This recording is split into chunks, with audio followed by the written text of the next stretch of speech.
This might come as a shock to you, but the other day, I had a thought.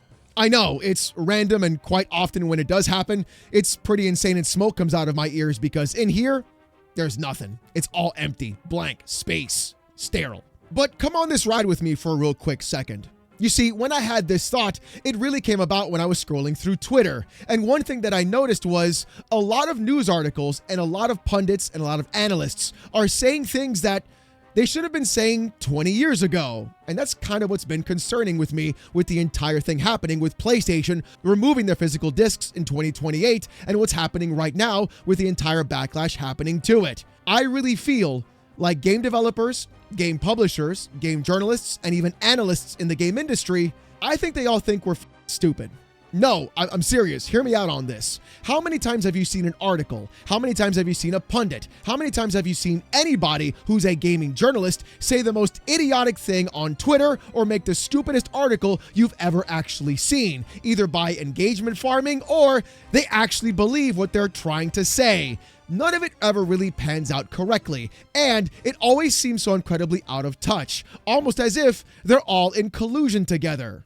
And I think what's happening right now is the fact that we're watching all these pundits, all these journos, all these developers and publishers now talk about game preservation at this moment in time when it should have been talked about 20 years ago, especially digital ownership of video games. And the fact that all of these people in the gaming industry are completely late to the party 20 years later, in fact, almost proves my point. You see, everybody's been incredibly upset about PlayStation doing the thing that we're all talking about, removing physical games. The problem, though, is for some reason, the conversation magically shifted. It twisted and formed itself and moved away from talking about physical games and more about digital rights management, DRM, the stuff that PC gamers have been talking about since Valve began Steam in the first place. Because remember, we never liked Steam when it first came out back in the 2000s. It took them 20 years to finally get it right. But the thing is, I want to bring some evidence to the table. So let's go ahead and see if I'm right. With IGN on Twitter making an article saying this: with the end of physical discs looming, it's never been more important that we find a way to own our digital games. And even Games Radar Plus also saying this: the conversation needs to shift to consumer rights. Analyst clarifies remarks about disk drives. That's kind of strange when you think about it, right? Oh, the battle isn't about keeping your physical products, ladies and gentlemen. No, that battle, you shouldn't be fighting that one. The battle you should be fighting instead is going to be the one about having DRM removal from your digital media. That way you can actually own digital content. You know, that thing that you don't actually own at all that can be taken away from you at any time that these companies have complete control over? That's what you should be fighting against, not the fact that even right now, physical media is basically just the only last bastion to be allowable in any space in this moment. And at the same time, these other consoles and platforms don't have an open ecosystem, so you can't have the ability to go ahead and sail the seven seas or emulate video games or even find other storefronts to find those games DRM free. Instead of fighting for physical media, fight a battle that you can't win because the consoles are a closed box in a closed ecosystem. It's almost like they're sending you out to lose the fight altogether. But again, I find it kind of strange to see at the fact that even during Stop Killing Games' major campaign, at the fact that they're still moving forward with everything right now, and even the major backlash of physical games being removed from PlayStation, for some reason, moving it in this direction is actually ridiculous in my opinion. There's no reason why gamers can't have both. Both is good. I don't see a problem with both. And you're probably saying to yourself, Alex, you're a PC gamer. What physical games do you have? Right here. The Elder Scrolls Anthology. Literally. It is PC games, all in, one entire folder. Whoops. There we go.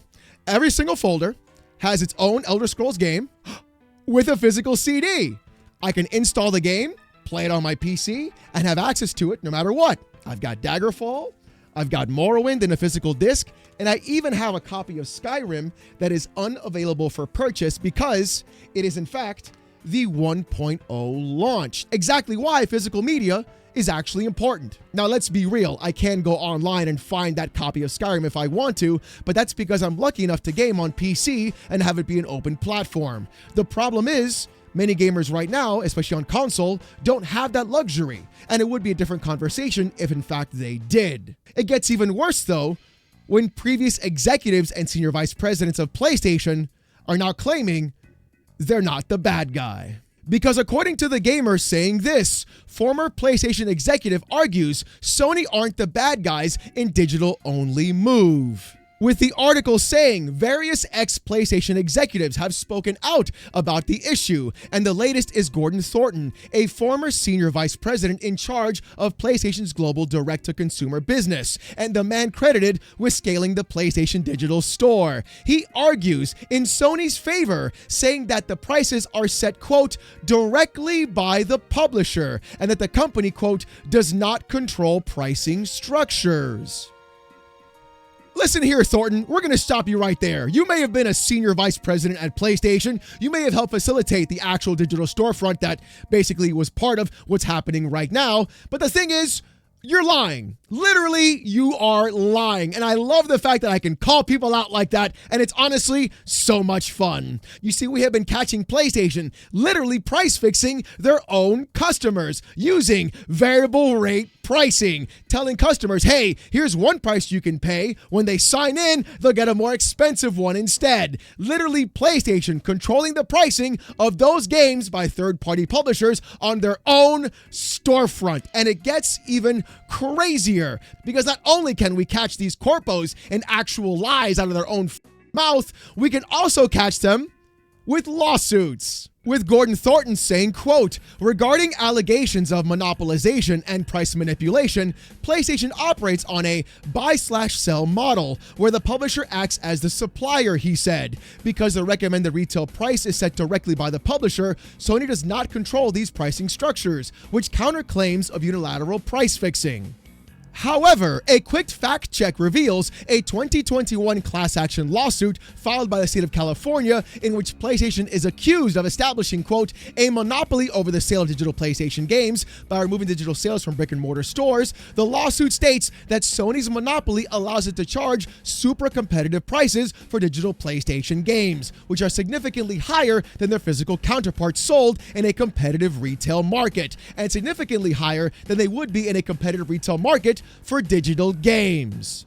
Now, ladies and gentlemen, if you know anything about me, one thing I love doing on this channel is digging through lawsuits. I don't know why. I guess it just sparks sadism in me, I guess. All the Path of Exile and numbers and reading things really just kind of does that for me too. We're not going to talk about that though. But the thing is, as I read this lawsuit, I didn't even have to go very far. In fact, all I had to do was go to page 4. With the actual lawsuit pulled up on page 4, section 7, saying this. On April 1st, 2019, Sony eliminated retailers' ability to sell download codes for digital PlayStation games. Because delivering digital content to PlayStation consoles requires access to Sony's PlayStation Network, the new policy established the PlayStation Store as the only source from which consumers can purchase digital PlayStation games, and the only source to which video game publishers can sell digital PlayStation games. Here comes the fun part. Sony also requires publishers who sell digital games on the PlayStation Store to relinquish full control over the retail price. As a result, the policy swiftly and effectively foreclosed any and all price competition in the retail market for digital PlayStation games. It's so easy. It's literally so easy. Everything from 2019, 7 years ago, catching these boys in a lie is the funniest thing you ever actually have to witness. Watching as now previous senior vice presidents are backpedaling and doing defense force for PlayStation, as actual journalists and articles are being written about, hey, no, let physical games go, boys. You don't have to have those anymore. What you got to fight for is your DRM practices, which we should have been fighting for since actually the year 2005. Instead, now we're watching as the entire gaming industry, every game journal, and senior vice presidents who used to work at the company are now trying to gaslight you and lie to you, telling you, oh, you're fighting the wrong fight, boys. Fight the real one. This is where we want you going, because they know you can't win there. They know DRM is going to be used as a way to go ahead and stop piracy, to stop people doing illegal activities, and a way to control what's happening on their storefront storefront and to make sure that they keep the kids safe. Oh, we're going to tie it back to that too, because baby, digital ID is coming to PlayStation. It's coming to Xbox. It's going to be coming to Nintendo and everywhere else in between. And we've talked about that here before as well. I honestly believe that for some weird reason, there has to be actual fanboys inside of the gaming industry and even the gaming journalism side defending their favorite plastic boxing company. Nobody providing any sort of actual unbiased reporting on a company whatsoever. And then trying to use their actual market and influence to coerce people into other ways, specifically of losing ownership of their games and then trying to put them into a fight that they know legally they can't win. Because even SKG is having a hell of a time right now, even in the EU, keeping your games alive. But again, it's not just game journos, it's not just publishers, it's not just developer executives. Now it's actual analysts in the video game industry saying the exact same thing. No, I'm not kidding. With PC Gamer saying this, in case you haven't heard, Sony recently announced that it will stop producing physical game discs come 2028. But Daniel Ahmad, a video game market analyst and director of research and insights at Nico Partners, argued in a post on X, "We've all done this song and dance before." With Daniel Ahmad saying this, quote, "It's like Apple removing the CD drive from its laptops starting in 2008, Ahmad said in the post. There were definitely a high number of complaints at the time, but not a single person is complaining about it today. You couldn't find many people complaining in the early 2010s either." All right. Is Daniel Ahmad truly believing and trying to gaslight everybody, thinking that people aren't able to buy actual CD drives that are USB connected for their laptops anymore?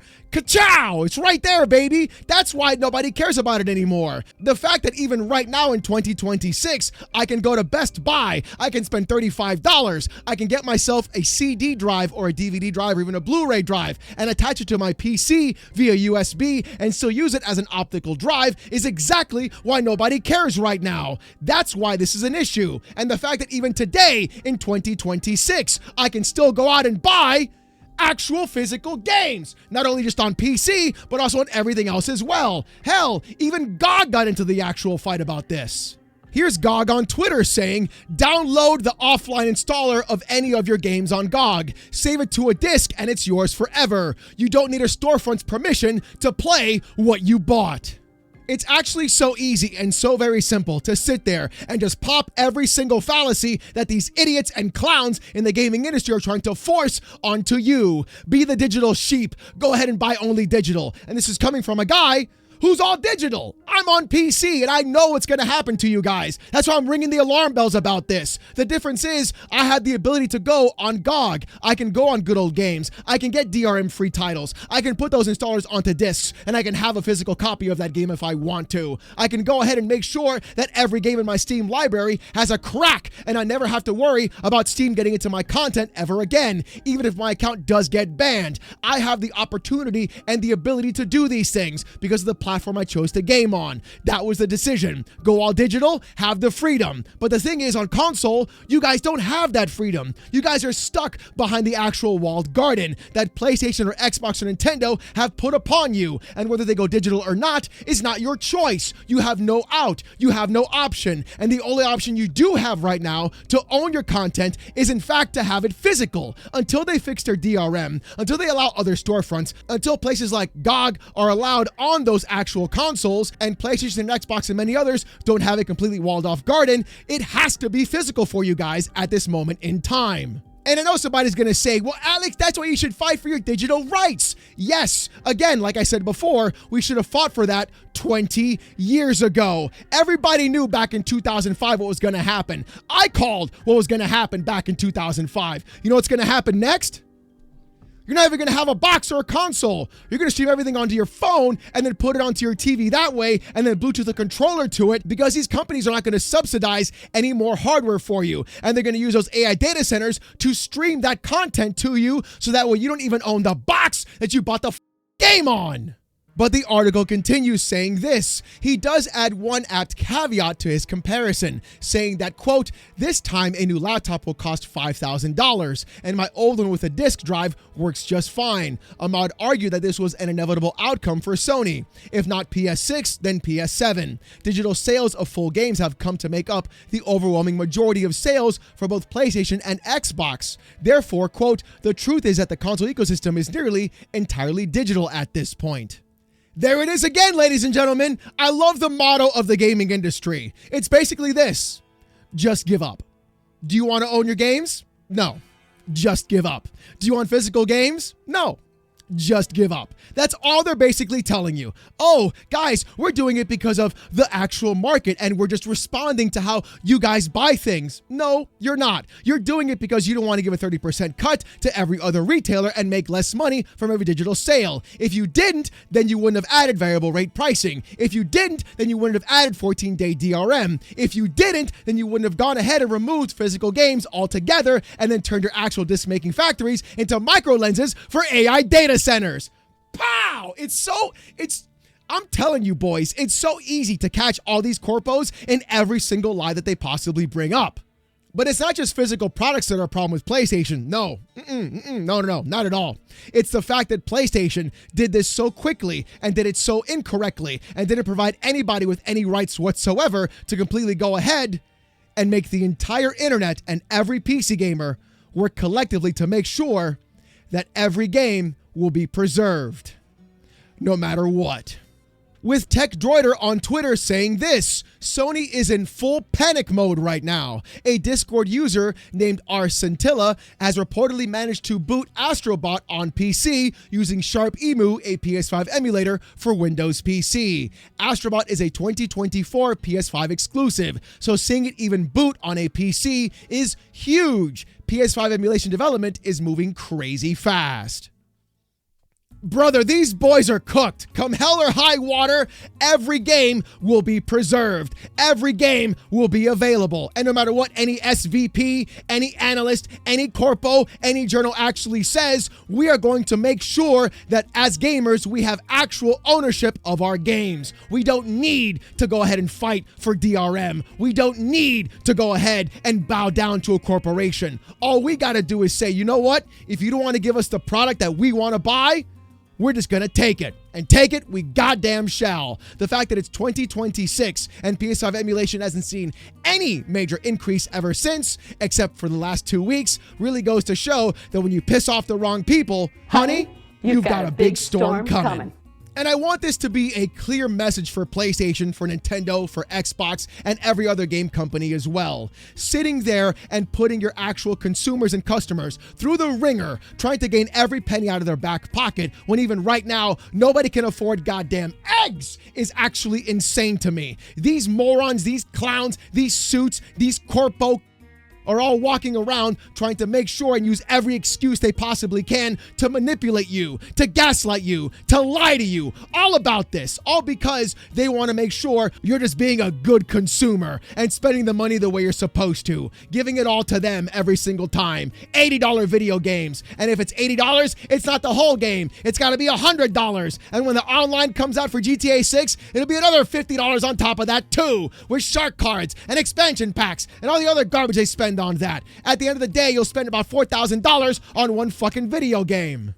But they'll want more even then. They'll want your ID so they can sell your data. They'll want to have total control over your library. So if you say the wrong thing in a party chat, they can bang you. That way you got to make another account and rebuy everything all over again. Actual ridiculous insanity. You should be fighting for your digital rights management. You absolutely should. We should have had this fight though 20 years ago. Right now, we got to fight on both fronts. Fight for physical and fight for digital rights. And the thing is, these companies have to learn this lesson. And God damn it, from what I'm seeing, they're going to learn it. And no amount of corporate glazing, senior vice president talking, analysts yapping, or even game journals trying to convince you to fight another fight is going to stop us.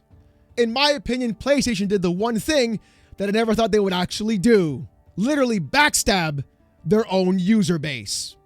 The user base whose money they're dying to get. But you know what? I want to hear what you guys got to say about this in the comments section down below. Are you going to fight for your DRM? Are you going to fight for physical? Or are you just going to go ahead and sail the 7 seas and become a PC gamer? It looks like quite a few of you may already be on that boat as well.